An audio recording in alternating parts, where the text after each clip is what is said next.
అందిస్తే private bus యాజమాన్యాల సంఘం పెరిగిపోయే ఇంధన ఖర్చులు, పన్నుల భారాలు, అలాగే బీమా చెల్లింపుల భారం వంటి సమస్యలను ప్రభుత్వం ముందుకు తీసుకురావాలని డిమాండ్ చేశారు. ఇక ధరల ఉన్మూలనతో ప్రయాణికులు బుగ్గలు తగ్గకుండా టికెట్ ఉత్పత్తికి పరిమితి ఉన్నందే వ్యాపార ఆర్థిక స్థితి దెబ్బతిందని సంఘ ప్రతినిధులు చెప్పారు. రుణ సౌకర్యాలు, పన్నులలో తాత్కాలిక రిలీఫ్, అలాగే స్పేర్ పార్ట్స్ మీద రాయితీలు, బీమా పేమెంట్ల విచారణ వంటి చర్యలతో ఈ రంగాన్ని రక్షించవలసిన అవసరం ఉందని వారు పేర్కొన్నారు.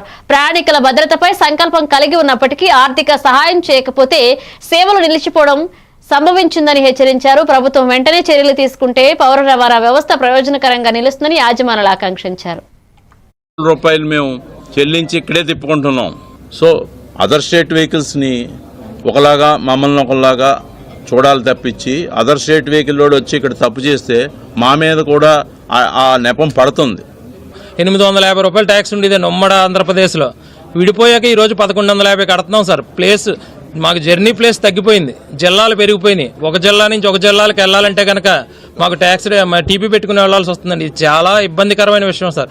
తప్పుజారి ఒక బార్డర్ క్రాస్ చేస్తే కనుక పెనాల్టీ వేస్తే ₹1,00,000 1,50,000 పెనాల్టీ పడుతుంది సార్ మాకు. ఒక పక్క జిల్లా ఇప్పుడు ఇడిపోయాక మా డ్రైవర్ తెలియక అనుకోకుండా జిల్లా మారితేనే.